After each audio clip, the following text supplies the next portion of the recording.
The other big development overnight, the International Monetary Fund has cleared an immediate $1 billion disbursement for Pakistan. A resilience and sustainable facility of an additional $1.4 billion has also been cleared. So it's $2.4 billion in all. Now, India abstained, and India could only abstain because there is no provision for India to vote against this as part of the IMF procedure. But Ritu joins us now to explain to us why the IMF has signed off on another bailout package for Pakistan. Ritu, essentially, it's a debt-ridden country, but more so for the IMF, it finds itself boxed in a position where Pakistan is too big to fail.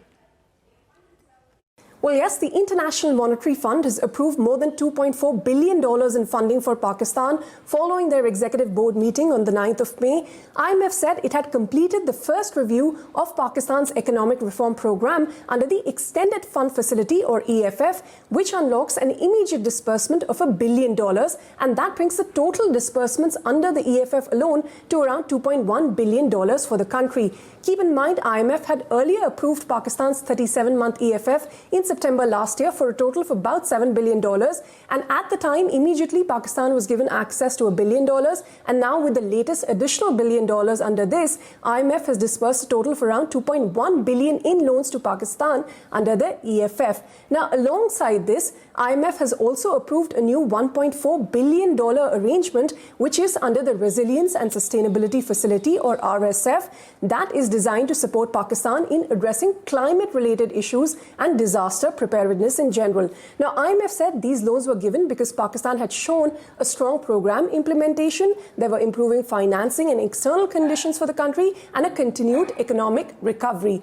But of course, we know now that India had made its dissent in the matter pretty clear. It had raised concerns about the effectiveness itself of IMF's programs in Pakistan, citing the poor track record and, of course, the repeated need for bailouts for the country and the risk that these loans could be misused by Pakistan to support state-sponsored cross-border terrorism. Now, given that IMF's processes do not really allow the member countries to vote no or vote against any loan proposal, India therefore chose to abstain from voting at the IMF to record its dissent. Now, a quick word as well on the voting pattern at IMF. It is based on the economic size of a country, and therefore, as the largest financial contributor to the IMF, US gets the largest share of the voting power. That is at 16.49% of the total fund at the moment.